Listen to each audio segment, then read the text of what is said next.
3, 2. Yo, what's going on, guys? It's your boy Cali Mac on the track. Never whack, bring it back. You feel me? And this is Straw Hat Sit Down, episode 1, baby. We are out here. I'm here with my boys, Blackhawk. Feel me? Yo, what's poppin' with the population? How y'all feeling today? Ooh. It's a good straw hat kind of Sunday, and I'm feeling it. I'm feeling it today. Ooh. It's definitely about to be lit. We got my boy Mysta G in the building too. Hey, what's good, everybody? It's your boy, Mysta G. I'm feeling pretty nice right now. We got about to get this down, get this chapter going, yo. I'm excited. So I'm feeling pretty nice right now. I felt nice hearing that shit. That shit made me feel nice. And of course, we got my boy Yhuss in the building. What's good, brother? You know it, baby. Ontario DBFZ, you know what it is. I'm very excited to talk about One Piece today. I'm hyped to be here with y'all. It's we all know how much we all love it, so I'm just hyped to talk about it, man. Man had to represent the country, of course. Yes, sir. Canada gang. Canada represent. Respect the respect. All right, guys. Yeah, we out here today, baby. So, yo, Kat, I just realized your fucking your Luffy light up thing in the back. Yeah, that shit. My sister actually got this for me. That's crazy. My little sister got this for me for my birthday. Beautiful. Oh, yeah, it's cool. It goes rainbow too, but I wanted a solid little color too right now. Oh man, sorry. I didn't so interrupt, good. but it caught my eye. Like, you know, I gotta have the One Piece drip in the back. It's only right, man. Of course. Yeah, guys. So this is gonna be on a weekly basis. Hopefully, we can get these out every Friday. For the most part, we're gonna try our hardest. We're going to go through a lot of the One Piece manga for the most part. So if you're anime only, you've been warned. You know what I'm saying? We're mostly gonna go over the manga, the state of the world theories we have. You know what I mean? What's going on, things of that nature. And feel free to talk about what you think in comments in the chat. You know, all that good stuff. And yeah, should be fun. No slander though. No slander. No. But yeah, they already know that. You can't be on a One Piece stream and be ready to slander One Piece. Like, they should already know that. You'd be surprised though, yo. You'd be surprised. I hope we ain't got no secret haters in here, man. That'd be very unfortunate. It's always a few here and there. It's always a few. Nah, we'll give them a quick boot. Don't matter. Just like that. All right, let's get into the chapter review. The Tower. Ooh. What? I love this first opening chapter little thing with them eating at this table. This is beautiful. Yeah, I love when does stuff like this. This is Bonnie. This is the one of the I can't even fucking think of the name. Yes, thank you. That ass bringing farted on that shit. Good looking. Already holding it down. You're not the only one, bro. Actually, let me Discord stream for y'all so you guys can see a little bit easier. Okay. There we go. Yeah, this is a cute little cover art. Mad adorable. Otters, yo. Yeah, haven't we seen otters before with the Straw Hats? I feel like I don't know. No, they were like the sea, they were like the half sea otters with turtles with the turtle things on their back. I remember the Kung Fu players from Alabasta at least. Yeah, those guys. Yeah. Kung Fu Dugons. The Kung Fu Dugons. Those are my boys. Oh man, they was holding it down. Where did I go, man? I'm surprised I remember the name. Holy. Alright, yeah, so we started off with my boy Sanji, just completely tanking this hit like it was nothing. Yo. And that's how last chapter ended off too, which is an interesting thing. Oh yeah, you're right. This is definitely how it ended off. He was he had gotten hit from the sword and it just broke and he was real confused. So you know they're back into it, everybody's confused. It looks like Queen kinda has an idea of what's going on because he knows about some of Judge's experiments and stuff. He definitely has some history with Judge. He definitely has a lot of history with Judge. So he definitely makes that remark, you know. Mm-hmm. Sanji begins to see his brothers, you know, like he realizes that what the powers come with, because you know, as we've seen in the whole Cake arc, those powers came with the loss of emotions, I guess. Or the lack of emotions. Mm-hmm. So as we I know we've spoken about it privately before, but that's why we think his mom is the one that sacrificed herself for his emotions. Yeah, she was taking those pills so that the experiments that Judge was doing while they were in her womb, it didn't affect at least some of them. She was hoping, but it only worked on Sanji. So that those drugs ended up killing her at the end. So I hope he doesn't get lack of emotion. We'll see. That'd be crazy though. Work out, man. Yeah. I hope that's the case. I doubt it. Oh, he definitely runs away from it, so we know he's gonna fight it. In the next panel, he's running away. He's not trying to deal with none of that shit. Yeah, that panel is so funny, yo. Yeah, this is a hilarious looking panel. And going back to the last one, you see the dread and like the genuine look of horror on his face is pretty rough. Yeah, you can tell he really doesn't want it. It's sick. Imagine you going against one of the top elites of Kaido's Beast Pirates, and you're more scared of turning into one of your family members. That's OD. Yeah. It's the Straw Hats for you. Very unfortunate. I'm not gonna have the chapter on the stream the entire time because I'm not trying to get smoked by anybody or anything. I'm gonna just bring it up at certain points and stuff. Yeah, that's a good idea. So he's running away. He gets shot in the back. He eats that like it's nothing. He's getting chased, and that's it for Sanji for this chapter. So I think eventually he's gonna come to terms. I really don't think that he's lost his emotions off of his powers. No. First of all, I think he's just paranoid. Yeah, I really think it's paranoia too, because this is new for him, and based off of what he knows, it's entirely understandable for him to have a reaction like that. You know what I mean? But I don't think it genuinely means he's gonna actually lose his emotions and have to get them back in some way or nothing. Yeah, I believe it's all in his head, and once he realizes that, he'll be able to just do his thing. If he were to lose his emotions, I feel like if anything, Nami or like Robin would somehow like get him back out of it or some shit like that. Yeah, I can see that. I can see that in a little funny scene. I have an interesting thing to say about that. Like after we finish the breakdown. Okay, cool.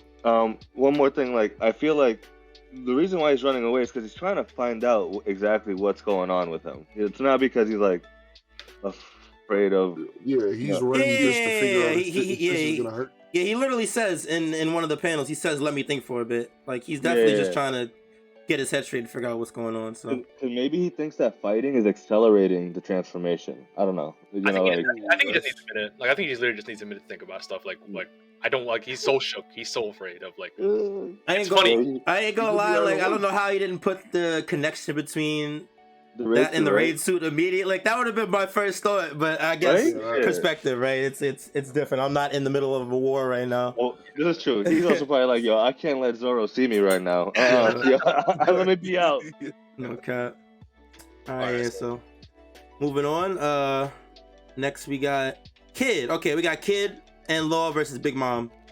Oof, Kid is on the floor. He's in shambles. He's getting headaches. Big Mom's about to strike. Law's trying to save him. Yeah, I was gonna say, I see what you did there with the shambles. that was almost on purpose. Oh, I didn't even mean to. That's crazy. Yeah, I didn't even realize what y'all was saying until you said it. That's actually OD. I'm 10 steps ahead. Look at that. So they're fighting. Kid's getting the headaches. Law's saving his ass, and at this point, we don't know what's going on. Yeah, but Law doing work though. I mean, he's definitely trying his hardest. He gets a counter shock in, but it's like it's the Emperor. That it's not really doing nothing. You know what I mean? Big Mom been kind of like she's been kind of weak lately, but when it's this 1v1, 1-2 situation, she's definitely weaker than Kaido. Yeah. But I mean, she's definitely still an Emperor in comparison. Yeah. Is she weaker because she decides to split herself into four different parts? You know what I mean? Like she does split her soul like four. Like does that divide your power or like? I think it's just life energy. Yeah. She's lifetimes. Yeah. She's definitely strong. Like, she did fight Kaido at the beginning of this arc, eh? Like when they first came, they scrapped. So like, she's like, I wouldn't if she's weaker, it's like by like a small margin. Like a Smith, yeah. You know what did the real damage was when my boy Frankie ran her over with the bike. That was the real damage. Shout out my boy Frankie, man. Oh, yeah, I love Frankie. No cap. So he gets a hit in, but ends up getting smoked by Prometheus. That was another pun I didn't mean to do, but it got done. We take those. Yep. Kid's having these headaches. Trying to figure out what's going on. Does he get hit here? Yeah, he did. He did. Yeah, I think he took. He got smacked, bro. Jesus Christ. Yeah, they got some. Oof. They are just folded. Oh my god. Yes. I give it to him for tanking the hit though. Shit. I mean. Yeah, that shit had like the electricity on it too. Like he actually took that shit. Yeah, that shit looked like it hurts. No cap. Right? Yeah, I just realized Hera is on the side. Is out. Yeah, she's like powering up the sword. Yeah. Yeah, so Kid takes a direct hit from the sword from Big Mom. Kid and Law both laid out. He doesn't know what's going on. Nobody knows what's happening. And then we switch to the reason that is happening, which is Hawkins versus Killer, where Hawkins is bashing his head against the wall. I'll pull this one up. Hawkins is bashing his head against the wall with Kid Straw Man, whatever. It's Straw Doll. It's Straw Doll, thank you. With Kid Straw Doll inside of him. So Kid is feeling all the damage that Hawkins is taking, which is why Kid is having a headache. Pretty rough stuff. It's a pretty precarious situation. I mean, look, it's smart teamwork, smart way of fighting, whether Big Mom knows what's going on or not. Nah, he's getting Hawkins is one of the low key pivotal pieces in this entire arc. Yeah, since the beginning of the arc, he's been low key making pieces move and making things harder for people. I said it to Callie earlier, but like Hawkins was the first person that they see when Luffy gets to Wano. He sees Zoro, and they run up on Hawkins. That's the first person. They don't see any other Straws. They don't see any other enemies. They literally just see Hawkins. Mm-hmm. So if it wasn't for Hawkins, no one would have known who they were. Mm-hmm. Yeah. Hawkins has definitely been a big player up to this point. So he's doing that. Killer's begging them to stop. Shoutouts to Killer, by the way. Like, we'll get into it more as we go on, but Killer is just fucking goated this chapter. He definitely doing this thing. He's trying to plead to get Hawkins to, out. He's a pirate. I don't know how he thought that was gonna work, but I respect it though. That just shows how much dedication he has to his captain, man. It's and look what he says in that panel right there. He says, "Release Kid, you can have my life if that's what it takes," and it obviously draws parallels to Zoro on Thriller Bark, right? Yep. 100%, man. First mates go crazy. And they're both supernovas too. Yep. So. Yep. Ain't that some shit? I didn't even realize that. Both the captain and the first mate on both crews. Yeah, they're both OD. That's true. Is that the only? They're the only two like non-captains, that are. That's OD. Supernova. Damn. Yeah, some more dialogue, and they're just talking about it. And they Hawkins just talking shit the whole time. Yeah, honestly. An interesting quote there. I feel like the right there, the reason, just the bottom one right there. This one? Yeah, he's like they're trying to push the narrative that like the emperors are unbeatable. Yeah, they've been trying to push that since we got to Wano. Since the emperors were introduced in even in Punk Hazard, yeah, honestly, it's been emperors are these unstoppable forces. You know what I mean? And it's definitely once again showed again here. It feels that way too. Mm-hmm. Killer comes back. We fought through the impossible odds you foresaw, and we're still here while you pissed yourself and quit. And then he laughs. Talk your shit, Killer. Yeah, he's talking his shit. Yeah, nah, Killer's my guy, man. They're still going back and forth. So then Killer has a revelation. I don't know, they were just talking about nothing, but Killer eventually has a revelation. What happens if you take the damage that has nowhere else to go? I don't know how he just stared at him and had the brain blast, but we take those. However it happens, right? Hawkins like, what are you talking about? You should understand my powers. And then Killer says no more, just shink, slices the holy matrimony out of Hawkins' arm. Just clean off. Beautiful panel. So beautiful, yeah. Yeah, that shit is clean. Goodness. That shit is clean. You see the arm flying and shit. Kind of reminiscent of Zoro cutting through Kaido, in a way. Look at this, the parallels. Oh my god. Sick. I love this. He says, "You cut off my arm, but the damage should have." And then he's like, "Kid doesn't have a left arm," man. It's just, that was hype when I read that shit. I can't front. Yep. I was hype. He definitely had a quick moment of clarity and made a really good play there. Question 2, so he removes the door from the arm here, I think. Yeah. Mm-hmm. I don't know how the fuck he pulled that shit out. Yeah, like it's hard to tell. Yeah, this part confused me a little bit while I was reading. So he pulls the doll, I guess, out of the arm, and I went all the way down by accident. I think you're going a bit too up. I'm definitely too high now. It'd be like showing the whole chapter. It's all good. I'll read it again, bro. I don't give a damn. Exactly. Yeah. All right, yeah. So he pulls it out of his arm here. Yeah. I guess like this.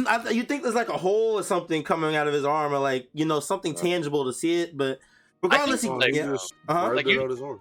Yeah, like usually, like when Hawkins takes like damage, I feel like they just pop out. You know what I'm saying? Like when the life is expended or some shit like that. Yeah, so you're right. Weird. Actually, it is weird to think that he took it out, but I don't know. I wouldn't think about it too much. Like I think maybe because the arm's not part of his body anymore, the thing popped out because it's not attached to Hawkins anymore. Some shit like that. Yep. Like that. Okay. That makes sense. I wouldn't think about it too much. Well, like that was the kid straw doll, right? Yeah. And like that's what took the damage, but because kid doesn't have a left arm, there's no damage to him. Yeah. So he's good. Word. Took the doll out, so now he can't take any more damage. So now he's free to just fuck him up. He tries to pull out his trump card. I forgot the name of this super big straw doll. The straw man. I think Straw that's man? what it is. Yeah. Okay. It says it right there. Oh yeah, straw man's card. You're right. Pulls out the straw man. He's not having it. Completely guillotines the straw man. Like it's nothing. Like it literally took a single panel. Like yeah, for real. We got 3 phenomenal panels. Yes. Like drawn for him. Look at this. This is really sick. I can't lie. This is a sick ass Killer panel. went crazy. This is sick. Yeah, he Look at him flying through the air. Look at this, Yeah, this chapter Oda went crazy with the art. Yeah, he did. You see it, the blade spinning and shit. Killer is sick. And the head is like flipped too. It's like yeah. So like yeah. I can't wait for this shit to be animated. This shit gonna be OD. Yeah, it's definitely gonna look good animated. This part right He's here, he's had some crazy animated fights already. So one of them just being animated, period. Is beautiful. Oh my goodness. So Hawkins starts panicking. Tries to see the results of the battle, pulls out his tarot card, and it is the tower. Ooh. The tower, baby. And Hawkins looks shook when he sees it. Yep, 100%. He smooth shit himself. Definitely, you see the confusion, a little bit of confusion. Sweat drops, and then he just gets completely decimated by Killer in one last slash. Yo, we got that nigga top to bottom, bro. Yeah, he smokes him. All his cards go flying. Bro. Sonic Blade. Yo, I don't know how much y'all been playing Melty, but he did Shiki's 228 to him, bro. You know I do. I couldn't think of anything else when I saw that. Yep. But yeah, look at like another like big Tom panel of Killer, like just flipping the art, just the perspective is really cool. Yeah, it's so he's definitely drawing some cool angles for Killer and stuff. Yeah. I mean, if you wonder why he was a supernova, now you know why. Yeah, he just beat another supernova. Yeah. So Yeah, you're right. This is his moment, really, because we haven't really seen Killer do too much aside from like his fight with Zoro, but like he was kind of on the rooftop. Standout. Yeah, this is his big moment. Yeah. Yeah. Yeah, I've definitely grown to have a lot more respect for Killer after this chapter, for sure. He definitely did his thing. He was a spotlight, and it was well deserved. And he made a big piece fall. Hawkins was a big piece in this war, and him falling is really big. The whole arc, man. The whole arc. Yep. And now what's important is the meaning of the tower. Yep. So now Hawkins is gone. Kid is free, and he says he never feels better.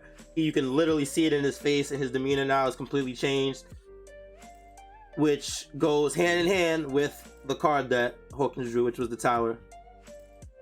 These scans say the tower card signifies great change, an upheaval of the established order. Its hidden meaning. Oh wait, did I read that wrong? I definitely read that backwards. No, you're right. You're good. No, you're right. I did, right? Yeah, you're reading it in the right I was mixing myself. That's crazy. Okay, wait, let me start over. The tower card signifies great change, an upheaval of the established order. Its hidden meaning indicates the opening of a new path. Yo. What does it mean? Yo, Callie, if you could go back up to the card itself. If you look at when he pulls out the card, I just know, like I know you noticed that the crown is down, but you notice that there's a fire and lightning up there. It kind of, in a way, representing Big Mom. Yeah. With Hera and what's the other one? Prometheus. Prometheus. Yeah. I like that. Damn, I didn't even notice that. Yeah, that's I pretty didn't tough. either. That is pretty fire. I can't front. So I wanted to just bring up real quick. Let me pull it up. We decided to before the show, we decided to look up the actual tarot card because we wanted to see if he was just making it up or whatever. And Tower is actually a tarot card, very similar to what Oda drew. So he definitely saw the actual card, looked up real tarot cards, and Hawkins' character is not nonsense. Basically, is what I'm trying to say. This is definitely a character that Oda did a lot of research for.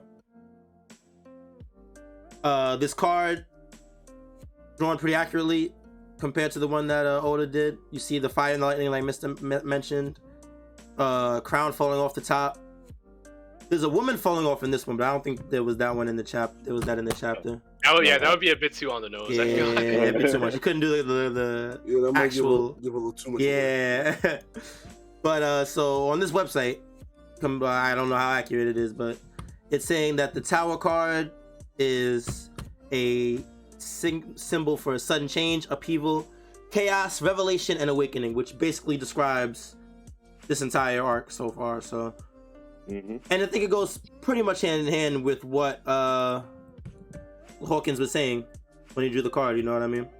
Yeah, and I pointed out earlier that like there was the focus on how the emperors are unbeatable. And why Hawkins switched sides, right? Like a very good business decision, But he definitely switched sides, because like Kylie said, like this whole ever since the Four Emperor saga started, like with Punk Hazard and Dressrosa, like they made Doflamingo shook of Kaido. Yeah, like that was why that was Doflamingo's whole motivation. Like Law was holding the threat of Kaido coming down on him over Doflamingo's head, which and from the beginning of that arc, Doflamingo was shook, and he's a warlord, he's a major arc villain. So for Luffy and them, this guy Kaido must be a problem. Yeah. And then obviously Big Mom and Whole Cake was a force to be reckoned with. So after all that, we're starting to see maybe it's it's a possibility with maybe I think it was 3 chapters ago they said that Kaido was weakening, and now because the clouds are dissipating. Exactly. He can't hold the island for completely anymore. So it seems like they're trying to tell us a little bit that this might really be the end for these emperors. Yeah, it's looking like it. Yeah, it's looking like it. I don't know about 2 at the same time, but at least one of them. That's a great question. That was going to be one of my questions in a little bit. That are 2 Yonkos really going to go down in this arc? Because it feels like it is. Because it feels like Law and Kid could take down Big Mom. But I'm not entirely sure, but we definitely know Luffy's gonna take down Kaido. I think that's the I completely agree. That's the one that I feel like is definitely gonna happen. But the Big Mom one, I still feel like it's gonna be wild to see how it happens. I don't know if I want Big Mom in another arc though. That's exactly what I was gonna say, fam. See, she's definitely been the most fleshed out emperor we've dealt with. Yes. We got her backstory. We know what she's about. We've met her crew. We've been to her home base. We've pretty much gone through everything we can with that character for sure. And if this was the end of her reign, her arc, whatever, the last we see of her, it would definitely make a lot of sense. I didn't mean to take the screen down, by the way. Pull that back up for you. Just pull up the banner that we have, I guess. Yeah. Oh yeah, we could do that as well. I wouldn't consider that like a not in the sense of bad way, but I feel like I feel like 2 emperors going down at one time is an impossibility right now. But I also feel like Kaido has to be if one of them goes down, Kaido has to be the one. Yeah, I think it's guaranteed now that Kaido. I don't think there's any doubt that Kaido is done by the end of this arc. So for sure. I think that somehow, some sort of way, Big Mom makes her way out of this, but not unscathed, if that makes sense. Another thing that's kind of interesting though is that her crew has not been fighting at all. Well, exactly. It was really only Parasparrow, yeah, and he got smoked. So like if it does end up her not being taken down completely now for good, then I guess there's a precedent because her crew is good, they could always just go back or do whatever they want to do next. Yeah. But But yeah, I think this is the arc that really makes me believe that they're taking both of them down. When you look at Killer having his big moment with, this is my logic. If Killer has his big moment taking down Hawkins after the tower card is pulled, they explain the tower being this, like this upheaval of the current order, right, bro? I feel like they're not gonna give Killer a big role like that, and then have Kid lose. Yeah, not at all. And Kid even says to himself in this chapter, he says like, man, if I go down here, my pirate life will have been a joke. Because Kid has been taking nothing but L's the entire New World, bro. He lost to he went to the Big Mom Pirates. I think he took something from them, which I assume is the road point of the Big Yeah, Moms. that would make sense. And he So fought he went to the one Big of the Mom. Street Generals, right? He beat Cracker, and then, but he got his arm taken by the red hair pirates. It might not have been Shanks personally, but he lost to the red hair pirates. I think it is. Yeah, I think it could be too. But there's another thing that I could point out later. But yeah, so he lost to the Red Hair Pirates, and then Kaido obliterated his alliance. Yeah. And then not only that, his boy had to eat the smile, and that shit tore Kid up in the beginning of this arc in prison. So he's been taking nothing but L's, and Kid says as much in this chapter. So he's like, so I think if they're gonna hype a Killer, the next thing has to be to hype a Kid, in my opinion. So he's got to do something big, bro. Because I really can see it. I think the end of the chapter signifies that as well. You see the look in Kid's face and stuff.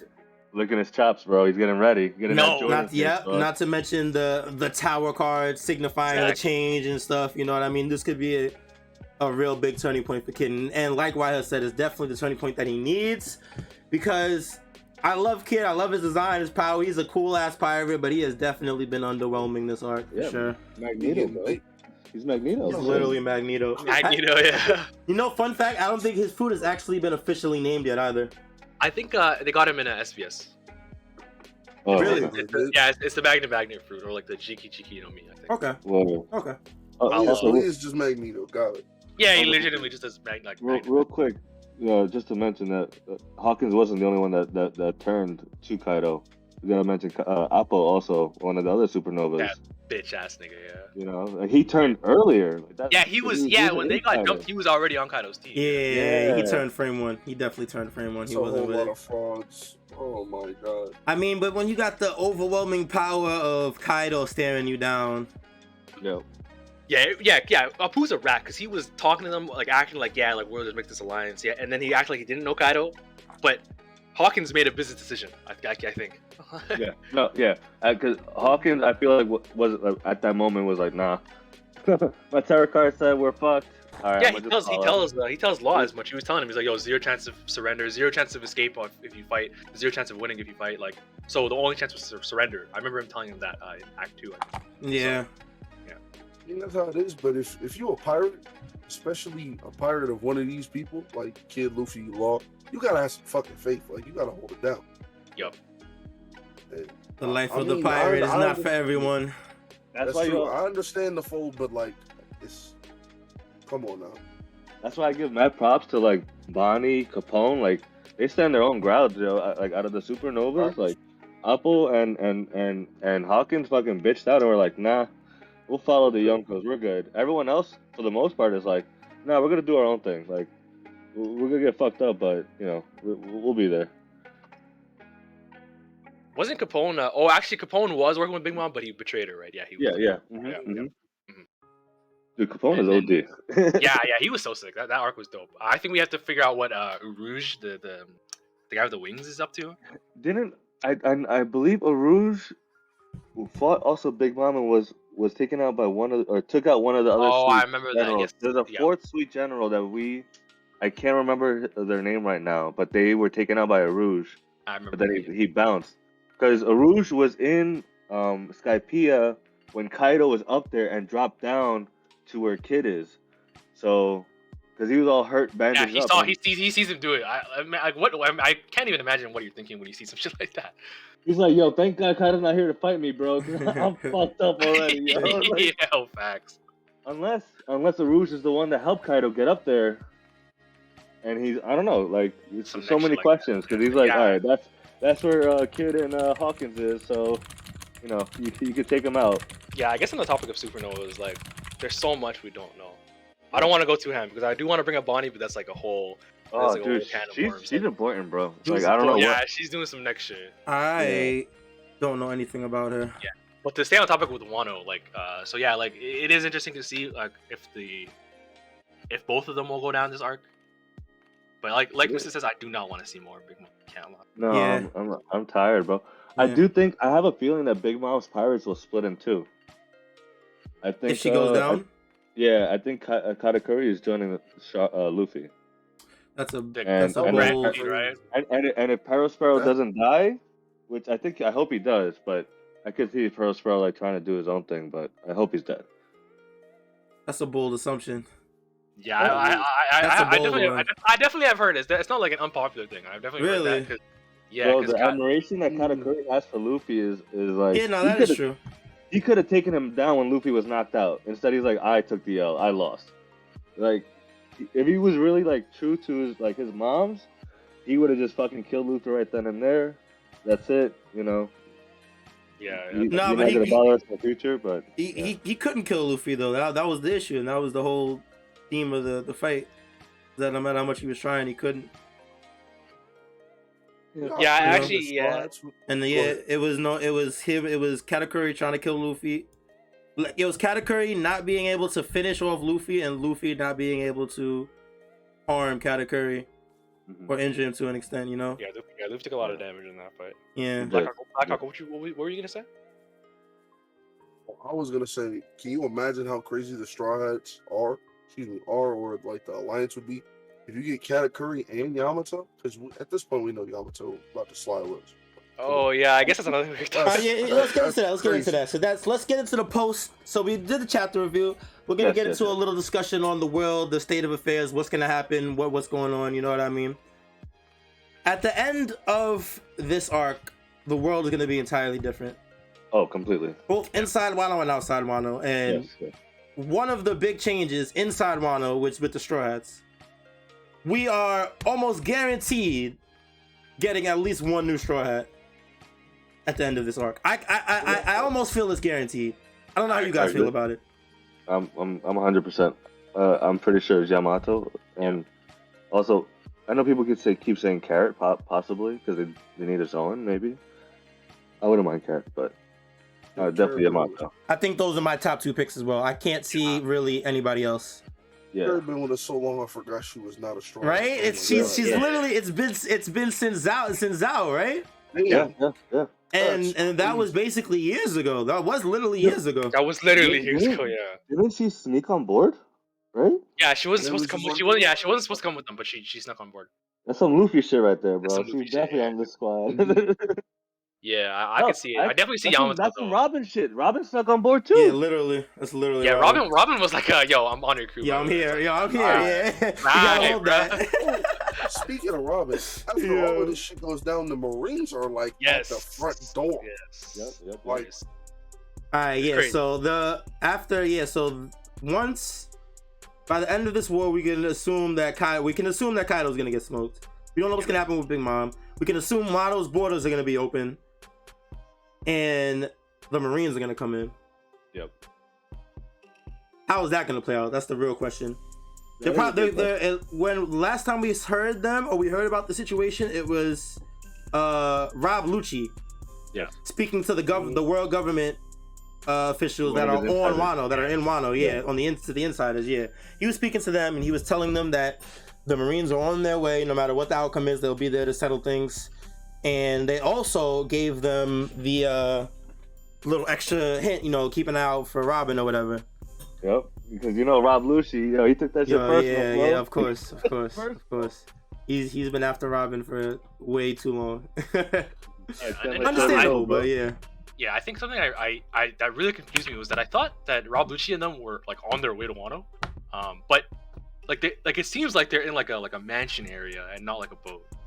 What could be the boat could inside could be. Was it last chapter? It was. I think it was 27 or 28. 27, I think.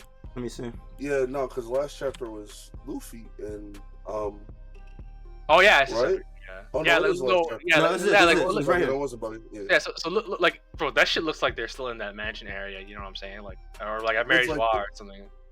Ooh. I didn't like. I wasn't sure. Like they could be on the boat. I was sure they were on the boat because I'm like, yo, why would you show boats and Rob Lucci if he's not coming? You know what I'm saying? Yeah, exactly. But I feel like they could have made it obvious that he was on the boats. You know what I'm saying? It could be a fancy ass boat though. It could be. It could be. Luxury boat. Okay. Yeah. Yeah. Some people believe that that the new Admiral Green Bull is on the boats. I was just about to bring that up. Yep. I know. We haven't met Green Bull yet, right? Except for like one scene or panel or something. Yeah, we only saw him when he was talking to Fujitora. They didn't even show you what he looks like, though. You know, like nothing about him almost. And then there's that theory that it's he's related to Zoro, that it's Zoro's father. Yeah, there is that theory that he's Zoro's dad. And Admiral Green Bull. Yeah, it's because he has a lot of connections to just to sum it up, the guy that they showed, Shimotsuki Ushimaru, the guy that was in the cave with Yamato, they show him earlier on, and he has like green bulls on his thing, on his like on his kimono or whatever. Really? Yeah. And like they introduce them all similarly. They're all like Zoro is starving when they first see him. He's fasting because the Helmeppo has him hung up. The Yamato they give Yamato their food, so they're eating. They haven't eaten either. Green Bull's been fasting for 3 years, so like. And he's buddies with Fujitora, who Fujitora has a lot of like Wano motifs, like the sandals, the katana. So like basically there's a lot of connections, but I really don't think that's the case because like, fam, this guy Shimotsuki Ushimaru, if he was in that cave, he went to go fight Kaido, right? Yeah, after he broke out, yeah. So I feel like that's more than. Well, I mean, do we know that for a fact? Unless they just bounced. Nah, they said they're gonna seek a warrior's death because in 20 years they won't be like old enough to fight if the Kozuki family comes back, so they won't be young enough. Sorry. But the thing I don't like, there's so you guys remember that fox Onimaru, right? The guy that was collecting swords. Yes. That was Shimotsuki Ushimaru's like pet, right? Yep. And so, but they said in the Viva cards that the owner of Onimaru died in the fight against Kaido after Odin was executed. Okay, so like the Viva cards say he's dead, but that wouldn't be the first time the Viva cards lied. The Viva cards lied about Zop. But that could just be the official owner at that time, like, you know what I mean? Like after that happened, the Fox thing went to who we're talking about right now. I'd be tripping. We already said that. There's spoilers. And also when the Admiral was talking to Fujitora, right, and Marijos, he even mentions that he's been starving as well. Yeah. So, you know, we'll see. These are connections I never even realized, y'all. This is why I'm glad we have these discussions, because it's a lot of stuff that goes underneath the radar, or stuff that you don't even pick up on, you know? Yeah. Even if it's not true, if it turns out to not be true, it's still sick to try and make those connections so let's forgetting that connection thing. Like if Ryukugi, the Green Bull, if he I think it would make sense for him to come to Wano. But I think if an Admiral is there, then they're gonna have a big impact. You know what I'm saying? Like they're not gonna send an Admiral just to get bounced. What if Fujitora fucking joined, like, sides with Luffy's? Because he's showing sympathy towards Luffy's fight. You know what I mean? I don't think it would happen this early though. Yeah, this early. Yeah, because another thing is that when the Reverie happened, the revolutionary commanders clashed with the admirals. They fought them, Fujitora and Ryukugi. And Grim. Yeah, that's true. So they are still on the world government side. True. Yeah, like, I guess it's hard to tell. I think it's kind of hard to tell who's gonna be on those ships. Do y'all think that Fujitora is from Wano? I can't see how he's not. Honestly, he definitely has the attire for it. I didn't realize it until you brought it up, but he definitely does have the attire and the demeanor. That's what I'm assuming. But like, what if him coming back to his homeland after seeing like what Luffy has done to like change it, you know, away from what it was? That's why he cut out his eyes. To change and shit. Yeah, that would be OD. But I do think that Fujitora has been using his power, like, and his like status as a admiral. Like, I think he wants to keep using that because he did it in the Reverie, right? He was talking to You're completely right. He was talking to Nefertari, and he was talking to Cobra and all them to like make difference within the Marines. So I think I do agree with Callie. It's probably a bit too early to see like if that's gonna change. But yeah, I think Ryukugi being on the ships would be sick just to see an admiral, like, and see what he's capable of. But I also don't want like a great introduction. That'd be a great introduction. Yeah, the question is like, how did they repel Marines after fighting two young? Bro, I also feel like that's been the trademark end of every arc. or a lot of arcs, has been the Marines pulling up and they have to find a way to escape. Yes, but I think that like the thing is the Marines are here for like a completely different reason than ever usually. Usually the Marines are here to work with like the kingdom of Dressrosa or like whatever area to repel the pirates. Yeah. Like a Water 7, right? But here the Marines are here to annex Wano. Wano is not a part of the world government. They're here to take over Wano. So I don't think this is something that Trunks can just run away from. You know what I'm saying? Yeah. That's very interesting. Definitely bring up some good points. It's gonna be real interesting to see what happens. Even after the battle, the tension is gonna be high. It's gonna be sick. I think they have to beat the Marines because like they're here to take over. And if there was one thing this entire saga was for ever since Zou was, I don't think begging these guys to I don't feel like takeover necessarily. Well, it's hard to explain because from our perspective, we know the world government is on some shady shit. Yeah. You know what I mean? We know that they shouldn't. Them annexing Wano is probably not going to lead to good things. But the original goal was simply to open up the borders to the world. That's true. It wasn't necessarily not to. It was to connect to the world. You know what I mean? And if this is how they connect to the world, it's not like the goal isn't being met. You know what I mean? I feel you. That's a good point. It doesn't have to be like the most violent takeover. Yeah, like it's literally what they wanted. So it'll be interesting to see how it plays out, though. It could definitely go a whole bunch of different ways. Yeah, I never looked at it that way. That's a good point. Interesting stuff, man. What else we got going on in the world right now? Ooh, do y'all think that this is Kaido and Luffy's last round? Round 3? Yeah. That's it? Yeah. I actually don't know. I actually don't even know. I'm not gonna lie to you. Keeping up with the theme of Wano, that a lot of shit has happened in more than 3 parts. I'm gonna go with no. But I agree with you. I agree. If we go with the rule of 3 of fiction, this would be. Well, see, look, because we know the island is coming to crash, and either Momo saves the island and keeps it floating, and Luffy beats Kaido, or Momo can't and Luffy beats Kaido, or some sort of way there has to be a way for the island to land and Luffy and Kaido to get off the island, and Momo and fucking who else? What are the odds that the island just lands and kills everybody?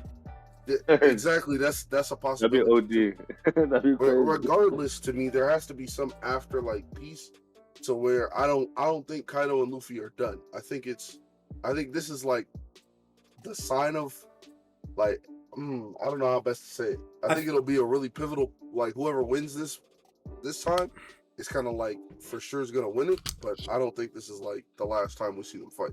I feel like if Luffy and Kaido are to have another fight, then the island isn't gonna stay afloat. No, yeah. It's gonna have to crash for the fight to continue. Yeah, you're gonna see them fighting on that big ass tree that they have in Wano in the Flower City. Some shit like that. Dope. That shit look nice. You see Luffy like running off of it while Kaido's in the air in dragon form. Oh, that would be OD. But yeah, I don't know. I really don't know. I think a point that I heard was that like that it always feels different when Luffy's down for the last time. Like when he it's like this guy has to get up right now and save everyone. Like Punk, what's it called, Alabasta, and I'm thinking more so Fishman Island when like this guy, like everyone's waiting on him to repel the Noah. So it definitely doesn't feel that way. Like everyone is still fighting, and then there's obviously the Marines to deal with later. Right. There's Big Mom's fight still happening, and there's even some scrub fights still going on. Not to call like Apu and them and Drake scrubs, but not big brawls. Yeah, exactly. Yeah. It's like usually it always leaves Luffy to last, and I still think that would be the case for sure. But I could still see it go if it's not the last fight. But I definitely feel like I feel like they're on they set up the arc timer. You know what I'm saying? Like the birdcage, it's similar to the thing falling. You're right. A lot of the arcs end up they end on a timer at their climax. The Alabasta bomb, like it literally is every single arc almost. So I do think because they set up the timer. And now the Marines are here, I really don't know how, like. Yo, yeah. I have a feeling that, like, when this is over, the Marines are gonna end up taking all the credit of like whichever Yonko passes, dies or whatever, right? Kaido, Big Mom, whoever it is, the Marines are gonna be like, nah, yo, y'all gonna say that we did this, and take all the credit, and then somehow like you guys said, soft take over Wano at the same time. I think it's a possibility. That'd be crazy. I also feel like if whatever Marines are going there, someone's leaving terribly injured. If not, leaving with a few Marine casualties, and that's a way to flip the story and up people's bounty. Like for instance, like let's say it doesn't have to be Fujitora Ryukoga, but let's say both of them go there, one of them gets hurt, dies, whatever. They could flip the story on whoever ends up beating the Yonkos. So let's say Straw Hat Alliance beats Big Mom, and then they flip it and say, oh, the Straw Hat Alliance killed so and so after they killed Big Mom, and now their bounties go up, and the world like sees everyone in a different kind of light. You feel me? The only reason I don't see that happening is because like that makes the Straw Hats more notorious and like more notoriety. If they take that accomplishment of, oh, we're the ones that beat Big Mom, not Luffy and whoever, like, and that puts the world relying on rallying behind the world government again, because what they need is to get control, because they're slowly losing it, and they don't want. I see what you're saying. Once the Yonko go, if a Yonko goes and not by their hands, then the world is gonna be like, yo, fuck the world government. Like, we don't need them. They can't even fucking handle a damn Yonko. These new pirates did, and like, they can't have that publicity going out. That's how I see it. And then I agree. I agree completely. What I was trying to say is more so that they tell the story as though what you just said happened. Yeah. The world government, came through, did their thing. Yeah. Then they add the little anecdote to the story that the Straw Hats did some sneaky shit and got one of the Marines off, whichever one it may be, or however is the case. So it sheds a bad light on the Straw Hats or pirates in general, so that it still looks better for the Marines. Does that make sense? Yeah, it does.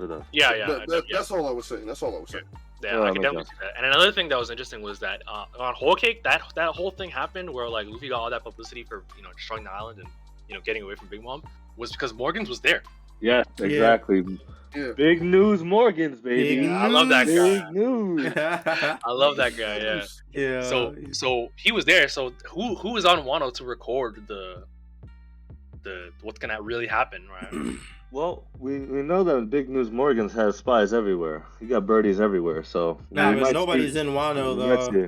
That's like the point of that's like the whole big thing with Wano, right? Yeah, is that nobody can get in and no information gets in or out. And the world government is like, though. I mean, Whitebeard's pirates have been on there, like there's people that we don't know. No, yeah, it's not as open as any other country though. Like it's not like anything can get in. Like you said, it's Whitebeard pirates. Those are the Whitebeard. That's one of the greatest pirate groups of all time. Straw Hat Pirates, one of the greatest pirate groups of all time. You know what I mean? These all, those are the type of people that'll be able to make it through. Yeah, get in. That's true. Yeah, and I think when they talk about like how people had to get like secret copies from like the head. Like I think Odin only knew that Roger died because Orochi was giving him newspapers. Yeah. So like regular people don't just like have access to news and stuff like that. Right. That's true. Very true. Very true. So yeah, so like it is like super secretive and like super low key. So I really do want to know how it's gonna get out there in the world. And another thing is that the world government and like Big News Morgans, like the World Economic Journal or whatever, they're not like necessarily tied together. Like they don't like because remember because the world government wanted him to cover up the story of the river, and he just smoked the guy. So it's not going to be a guarantee that he's going to get info from them either. So I'm really interested into how this is going to spread. But then again, like 2 Yonkos going down, it's going to spread. Oh, most definitely. Like I remember when Doflamingo went down, there was the reaction from all the underworld people seeing how Doflamingo went down. So like it's definitely gonna get around somehow, I think. I can understand, and I would make sense if the Marines took the credit for it and the Straw Hats didn't get any credit for it, but I want to see Luffy's bounty increase again. I'm not gonna lie. I want it to go to like I want it to go to 4 or 5 million. Yo, that shit would be sick. It would have to be bigger than Kaido's. Yeah, yes. it would literally have to be. Yeah. Yeah. And beautiful. Man. Kaido has the top 3 bounty, if I'm not mistaken. Yeah, because it's he has the top 1 alive right now, but yeah, top 3. Top 1 alive, top 3 all time. Because I think it's Gold, it's Roger, Whitebeard. And I think Dragon is actually the highest. Well, the thing is, I heard that was like a kind of mistranslation, like because it's not he's not like the world's most wanted man. He's the world's worst criminal. I could see him having a higher bounty than because Roger has the highest. I'm gonna look it up right now. I could see him honestly having the highest bounty in the world. I'm pretty sure Roger has the highest, right? Deceased, yeah, 5.6. Yeah, it has the highest bounty, and he's deceased, and then followed by Whitebeard. Yeah, and then Kaido. 5, and then Kaido's like 4.6, something like that. Yeah. Or 4.4 or something, and then Big Mom, and then Shanks, and then Blackbeard. Mm-hmm. Yeah, and then Luffy actually, or yeah, I think it is just Luffy next. Yeah, you're right. Bro, I'm trying to find one that's not in list form, bro. They're all in fucking list form. like article form. I mean, you know, it's the you know, like it's. I'm just trying to see a just see the bounties. Yeah, you know, it's mad annoying. Yeah, okay, so number 1's Gold Roger, 2's Whitebeard, 3's Kaido, 4's Big Mom, 5 Shanks. That's top 5. Luffy is number 7. Yeah, that's crazy. And then it's like King next. I feel like. Yes. Because King is like 1.39 or something like that. No. It's or Marco. Is it Marco? Marco. Yeah. Marco, Queen, Katakuri, round out the top 10. King is 12. Word? I thought his bounty was higher than Queen's. Wow. I think, well, that's what this website says. Queen is higher. I don't know how true it is. I'm pretty sure they're bugging. Yeah. Like, I'm actually like quite sure that King is higher than. That doesn't even make sense to me. I'm searching it up. I'm gonna go to the wiki.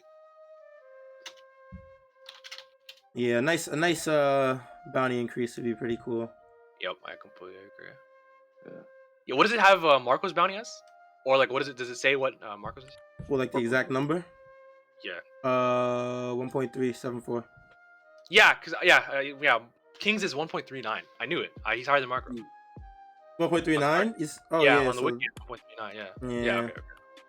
This is probably an outdated article then. Yeah, they probably like. Yeah, I don't even know where they would have got his number, but yeah, it's all good. So yeah, but still, Luffy's like what 7th? That's pretty far. That's pretty crazy. I hope he jumps up. We also don't know what Blackbeard got up, because the thing is that the Reverie was crazy, bro. Like, yeah, we still don't know everything that happened. The Reverie is one of the craziest off-screen events. Yeah, like, and it involved literally everyone who's not in Wano, bro. Literally. Like, Blackbeard, still know what's going on, man. Yeah, we saw Blackbeard react to something about it, and he went on the move. Shanks was there. Like, that shit still blows my fucking mind. Yeah, he was literally just walked in, talked to people. Shanks was there. The revolutionaries fought the admirals. They were doing something. There was a murder. Like, it was ridiculous. So much shit happened. We don't know what's going on with anybody. Yeah, it's gonna be. I really feel like I'm more excited for the post Wano updates than the actual ending of the arc. Because it's like, we know Luffy's gonna smoke Kaido. We know the border's gonna open. Like, we know that stuff is gonna happen. We're excited to see how it's gonna happen, but we know it's gonna happen. What we don't know is the state of the world right now outside of Wano. Yeah. Yep. That's gonna be really exciting. Yeah. The really interesting thing that I'm waiting for in this arc, like, Wano in particular, is Kaido's backstory. Kaido's backstory is gonna be sick. I think if it hits different, like Doflamingo's, I think he's gonna be my favorite villain. I'm not gonna lie. I don't blame you. I actually don't blame you. He's definitely been. Just the way he carries himself, the shit that he says. Bro, I remember when the first time he said, "So you couldn't be Joy Boy either." Bro, I lost my fucking mind, bro. I was like at a loss. The random Joy Boy. Bro, I was like, you know that. Just what do you mean by that? That was me, bro. I mean, what do you mean by that? Look, the first time you really see him is when he drops himself from the sky. Yo, yeah, bro. That was OD.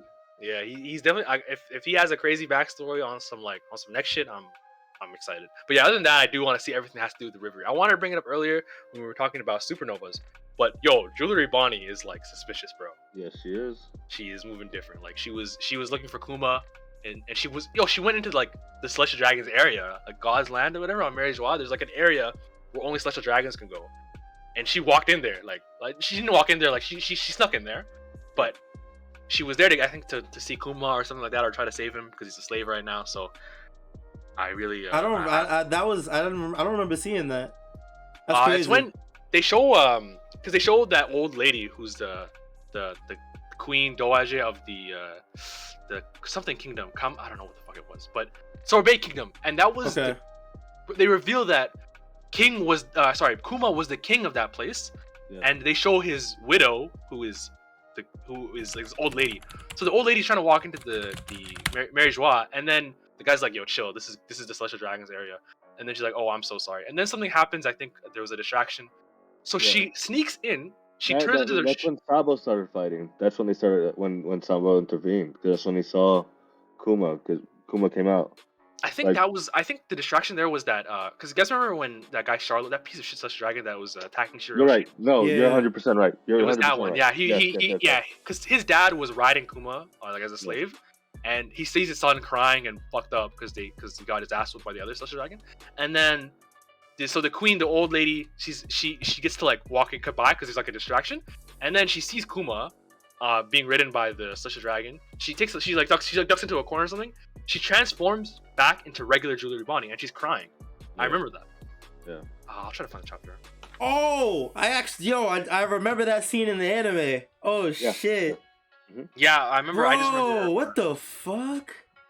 Yeah. Bro, Bonnie has had some interactions with mad people. Like, I didn't even realize it was her. I don't think I realized it was her because I don't think they showed her entire face, so she was covering her face, crying or something. She was wearing she was wearing like a weird thing, and so I didn't even realize it was her at the time. That's crazy. It brings up a weird question of whether Bonnie. To me, the question is like, is she the queen or is the Bonnie we know the Bonnie like? Because her ability is to change people's age, right? Okay. She turned these Marines of Saboti into babies, literally babies. Yeah.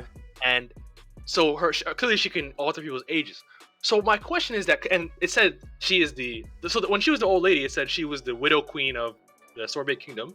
They revealed that Kuma was the king of that land, so there's clearly something there. That's his wife. That they were together.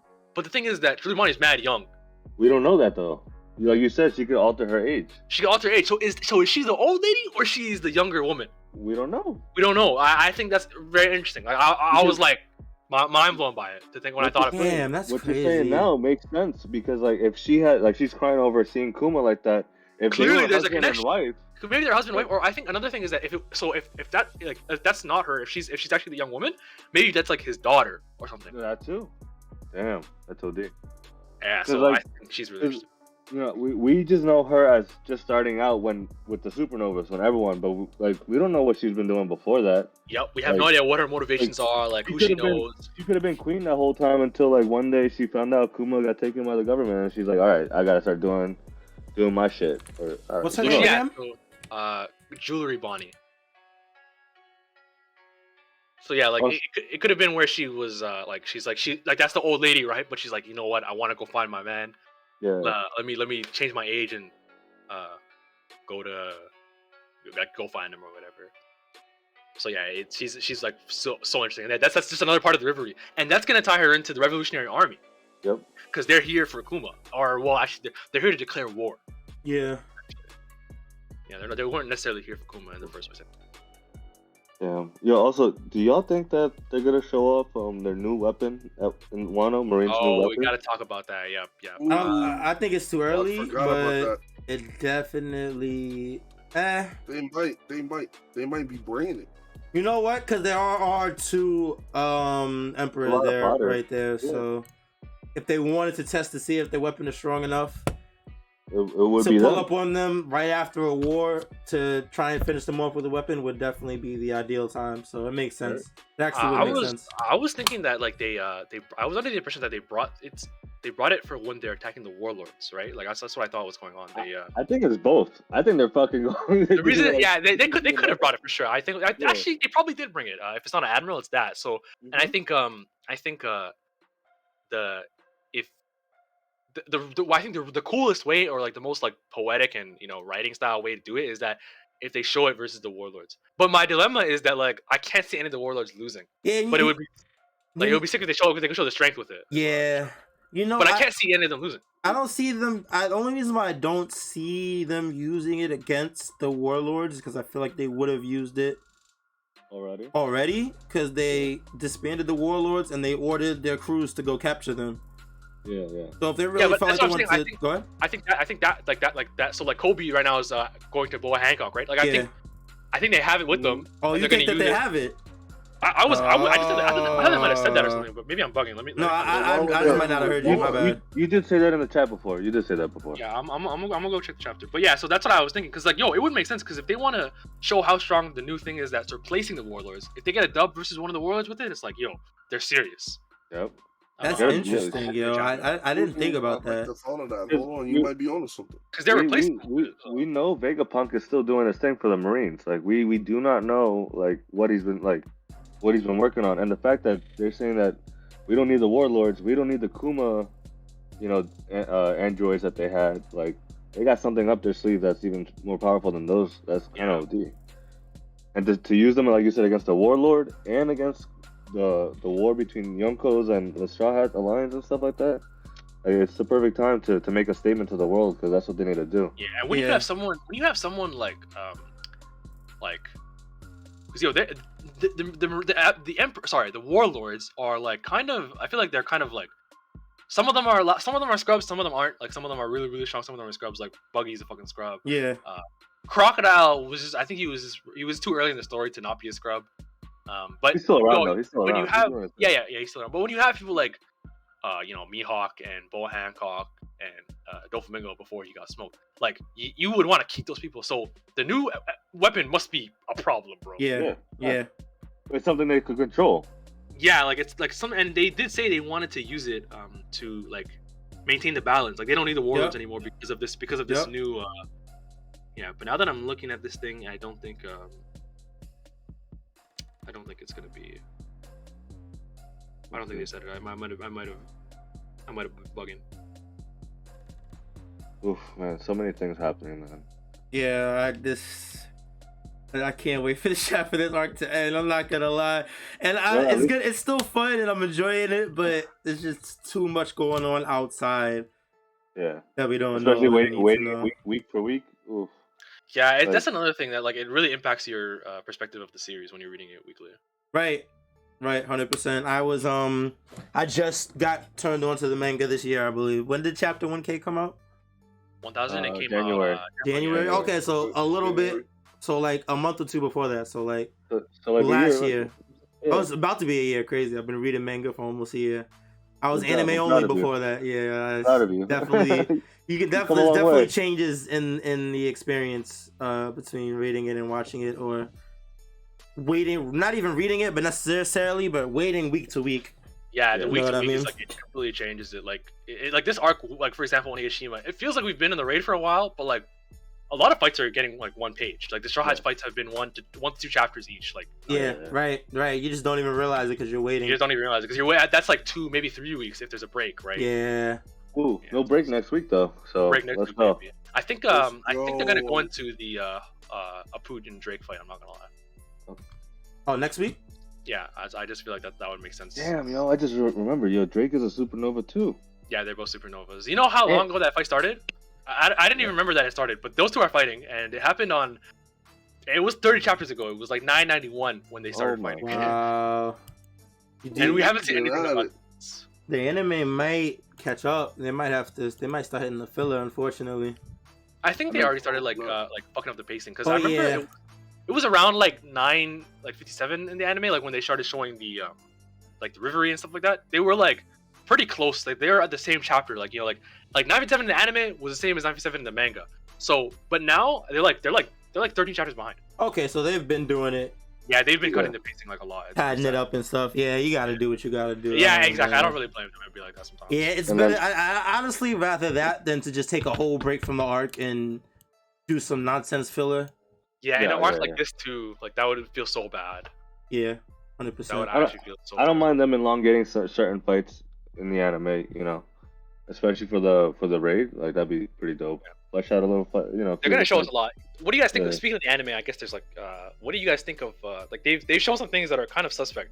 Like, okay, major spoiler. I don't know why it would not be here. They still don't want to get spoiled for them. But when they show Zoro's conquerors hacking the manga, I heard about that. I haven't seen it yet. It was on the rooftop. And when they showed it in the anime, bro, it's like the beginning of the raid, they're still fucking like fighting his fodder and stuff, like literally scrubs, and Zoro knocks these people out, and it looks like he used Conqueror Saki. Like they just show it like that. They just raw dog it like that. So they like that's a terrible, yeah, like they did Zoro so dirty. I remember like the chapter in 1010 when they showed the Zoro's Conqueror Saki. That was the most hype shit ever. That was like the crescendo. To me, that was the crescendo of the arc. But 2 weeks later, they did that shit. That was so it was like right after. It was like right the fuck after. I was like, yo, what? How? Yeah, they did my man dirty. So yeah, like it's what do you guys think about the anime like doing shit like that? I mean, I haven't seen it yet, but I do remember like in the manga, like there were instances of like Zoro looking at a group of guys and they started shivering. They didn't get knocked out or anything, but like you know like yeah, there's a lot of of Zoro like foreshadowing of having Conqueror's Haki. Like when he notices Kiku's arm falling from the sky, you know, when he was on the main floor. Yeah, I remember that. How did he see that all the way from the bottom where it was? Even Robin saw it. So I don't know if it was like a. Yeah. Like, well, I mean, Robin got her eyes.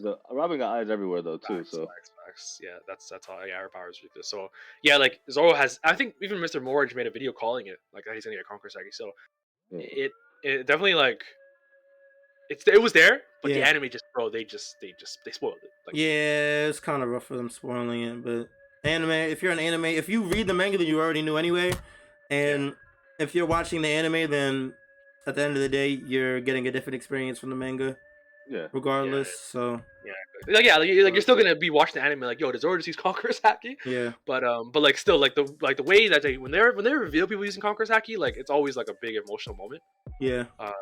It was especially against fucking Kaido, man. That moment was OD. Yeah, and it was him protecting his captain and stuff like that. So it would have hit a bit different, but it'd be like that's just how the anime is. Yep.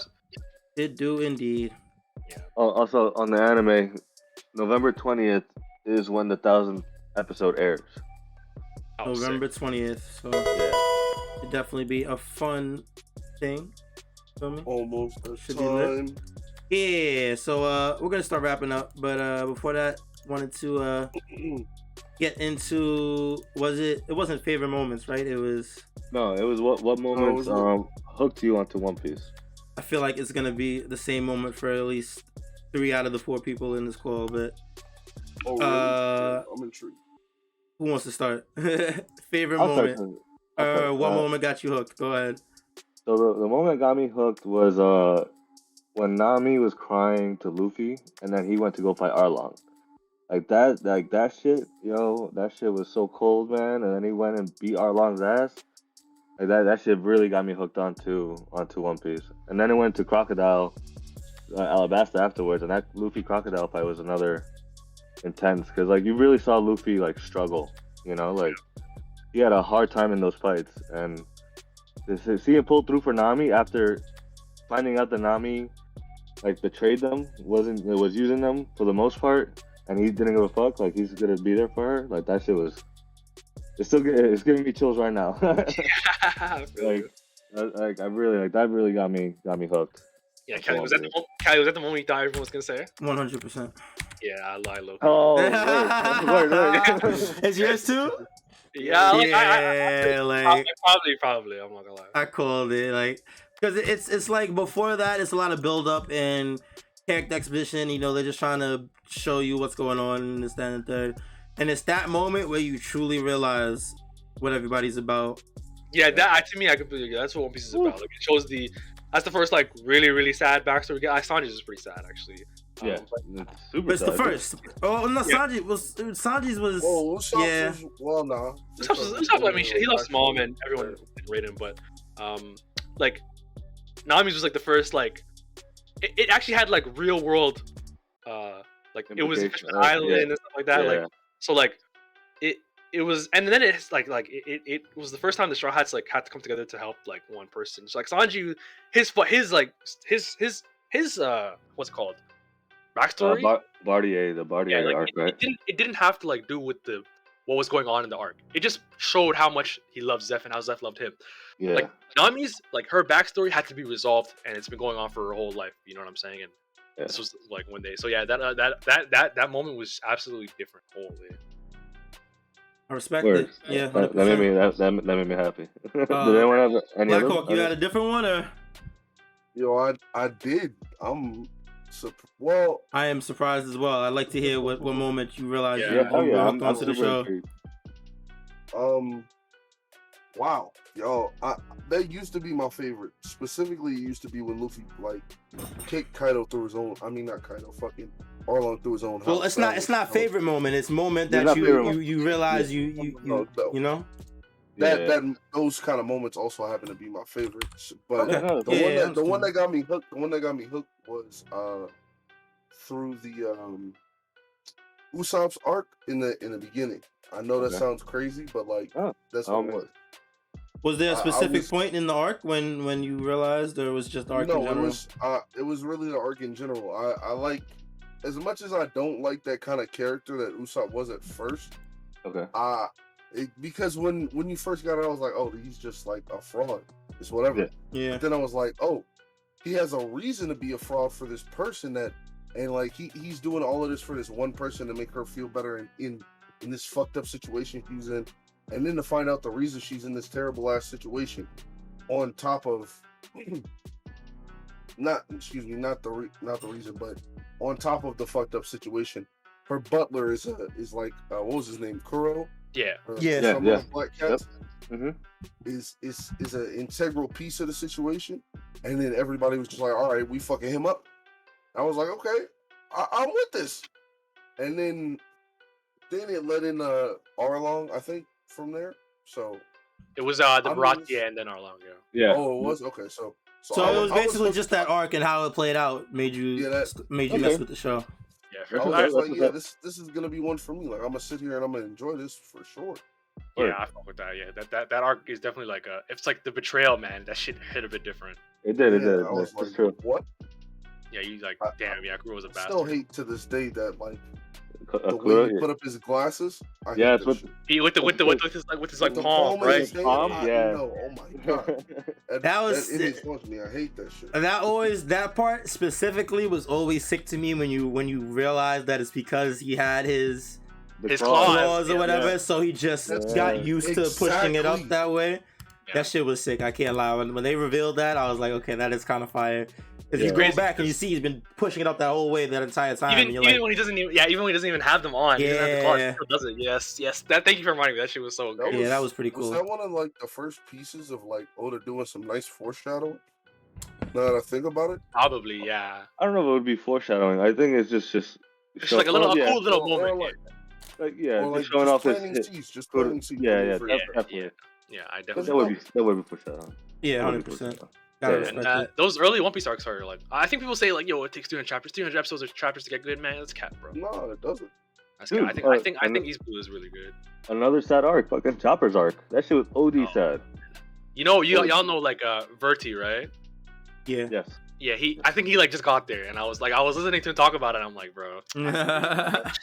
He said, "Welcome." I know exactly what it is. Man. He made his Discord picture right now is Chopper. Like it hit him. You know? As it should again. Yeah, I think my really it's crazy because I was like, I've actually been watching One Piece and reading it for like a really long time. I'm only 20 now, but I was caught up on One Piece when I was in like middle school. And just because like my brothers and everyone was like, it's like I could not tell you a part of my life where I didn't know about Luffy and One Piece, you know. So I probably started madly. I couldn't even tell you what I was thinking back then. But to me, what really stands out to me, like in the early One Piece, is the Baratie, like when Zoro fights Mihawk. Yeah, I'll do. Yes. He's like, I'll never lose again. Like, yes. To me, Zoro was my favorite character for a very long time. It's maybe until like Wano, but it's because of Luffy's the GOAT. But like that scene is like. Bro, I'm not gonna lie. Might have been the first time I shed a tear reading One Piece. I was like, I respect that. The Nami arc was the first moment, but that moment might have been one of the best for you then. Yeah, completely. That shit was like, I saw that. I'm like, yo, this thing is Zoro's the I respect that. And then when he took the slice to the chest and not on the back, he's like, I'm never gonna. He was like, I gotta have it ready. Yeah, I remember the exact line. He's like, scars on the back are a swordsman's shame. That shit. And then what I love about that is that like at the end of Marineford, they show Whitebeard. Bro, what I love about that was that they literally tally his numbers, bro. Like he's like, bro, 600 stabs, OD. 40 cannonballs, like 200 gunshot wounds, but not a single scar on his back. Yeah. Like that's like holy fucking shit, man. Like Whitebeard is definitely the GOAT. I cannot lie. So yeah, like to see like Zoro having that ideal from even back then, it's like this nigga's the GOAT, bro. So yeah, I think early One Piece like hit it different, but yeah, specifically the walk to Arlong Park.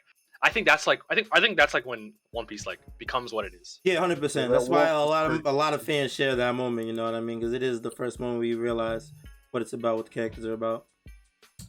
So, yeah, Whitebeard's the wound count was 267 sword wounds, 152 gun wounds, and he got shot by a cannon 46 times, and also he got 2 holes from Alkainu in his chest. Yep. And with no scars on his back. Got his face blown off too. Yeah. Like, yeah. Took all of that. My Man, that's the GOAT. But not a single one on his back. Yeah. So like when I saw Zoro like have that shit early on, like yeah, it was so sick to see. Like, so yeah, that's definitely one of my moments. I can't think of much more like early on. To me, like Water 7 is where One Piece becomes like GOAT tier. Yeah, that has one of my favorite moments. Actually, I think that's like the best arc moments. Like, but I think I think Wano's my favorite arc. But like, bro, Water 7 Enies Lobby, like, yeah. You know what? Let's get into that next week, baby. Yeah. Let's get into that next week, baby. Straw Hat Sit Down, episode 2. Next week, same time, Sunday, 1 p.m. Eastern. We are out here. I want to thank all the homies for watching this shit. I want to thank Blackhawk, Mysta, Yhuss. You guys held it down. This was a really fun discussion and stuff, you know. Oh yeah. Sir. Mad lit. No, 100%. Anything else you guys want to? Anything else you guys want to sign off with? You want to shout anything out? Oh, I mean, thank you for hosting and like this, Yeah, man, it's gonna be every week. Let's keep this going, yeah. Yes, sir. Every week, man. I know Staples are gonna be here. Hopefully more guys can join us. I know Kite was trying to be here. Right, yeah, guys. So the rotation, the people who are here is probably gonna vary from week to week. I will be here. I'm the host. I do the stream, so I'll be here every week. The people that come will be different every week, but it'll be basically the same format. You know what I mean? We talk about the chapter. If there's no chapter, we just go right into discussions, theories, etc., etc. We'll try and have a little anecdote at the end, maybe favorite moment, character, etc., etc. at the end for everybody who's in the call to talk about, and keep doing it like that. Hope you guys enjoyed it. Shout outs to the homies in here. Shout outs to everybody, and yeah, like that. Thank y'all. See y'all next time, just like that. You know the vibes. Yo-ho-ho. I love it.